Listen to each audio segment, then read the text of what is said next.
Државата полека се празни, а власта е 100% сигурна дека со најавените мерки ќе ги врати младите кои масовно ја напуштаат земјава во потрага по подобра живеачка. Во обид да ја зголеми вработеноста, особено кај младите, креира мерки кои ќе помогнеле во надминувањето на одливот на кадар од државата, рече вице-премиерката за економски прашања. Јас сум 100% сигурна дека ваквите мерки ќе придонесат за намалување на одливот на кадар.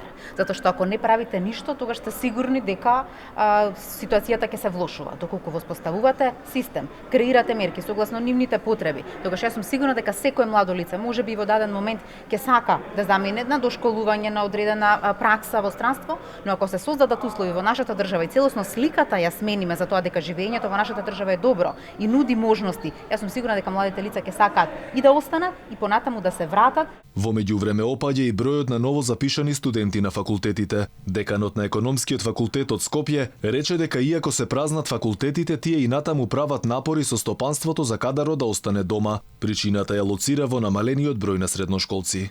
Дали има драстично намалување на интересот за запишување на економскиот факултет? Одговорот е дека интересот е намален, но тоа значи тој интерес ја следи динамиката на намалување на едноставно бројот на средношколци во Републиката. За проблемот да биде уште поголем, германската амбасада согласно новата регулатива издава и до 100 визи неделно, со што се скратува и времето на чекање. Процесот за издавање на виза за квалификуваниот кадар трае од 4 до 6 недели. Секој кој има договор за работа ќе добие дозвола за престој на 4 години или пак онолку колку што трае договорот. Потоа квалификуваните работници, главно и од Македонија, можат трајно да се населат во Германија и да работат за тамошното стопанство.